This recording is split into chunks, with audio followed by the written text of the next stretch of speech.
अस्सलाम वालेकुम my YouTube family, कैसे आप सब। उम्मीद करती हूँ सब ठीक ठाक होंगे, जहाँ रहें खुश रहें आबाद रहें। तो आज आपके साथ जो रेसिपी शेयर करने वाली हूँ वो है कैरामल फ्रेंच टोस्ट, जो बहुत ही आसान तरीके से बन जाती है। इजीली आप घर में बना सकते हैं, कोई इसमें जो है वो मुश्किल काम नहीं है। तो आइए रेसिपी को स्टार्ट करते हैं।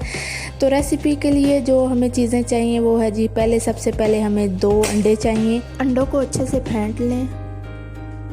आपने कोई भी खुला सा बर्तन ले लेना है जिसमें आपका ब्रेड स्लाइस जो है वो अच्छे से डिप हो सके।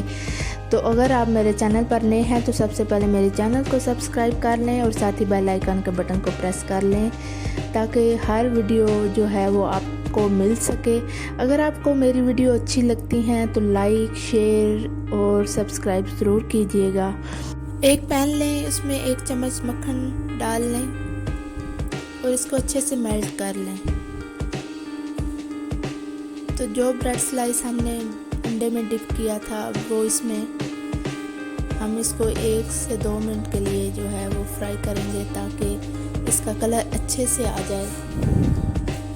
जब इसका कलर अच्छे से लाइट ब्राउन आ जाएगा तो हम इसको निकाल लेंगे और सारे स्लाइसेस को हम इसी तरह बना लेंगे। तो अब हम जो है 1 टेबलस्पून और बटर लेंगे और 1 टेबलस्पून शुगर ऐड कर देंगे। तो इसको हमने अच्छे से मिक्स करना है जब तक ये जो है कैरामल नहीं बन जाती।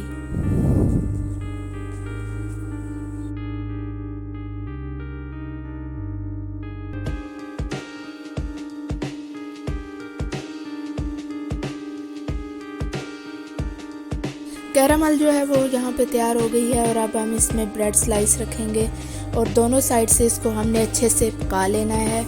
अगर आपको ये मेरी वीडियो अच्छी लगती है तो अपने फ्रेंड्स फैमिली के साथ ज़रूर शेयर कीजिएगा और आपने इसको ज़रूर ट्राई करना है। ये बहुत ही अच्छा फ्रेंच टोस्ट बनता है, नाश्ते में बना के बच्चों को दें और ख़ुद खाएं। बहुत ही मज़ेदार ये रेसिपी है, आपने ज़रूर ट्राई करना है।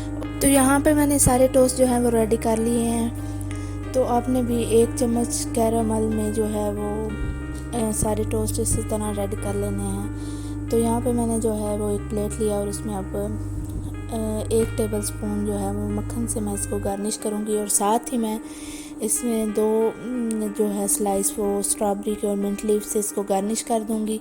तो अगर आपको मेरी रेसिपी अच्छी लगी है तो लाइक, शेयर और सब्सक्राइब ज़रूर कीजिएगा। अपनी दुआओं में याद रखिएगा। अल्लाह हाफिज़।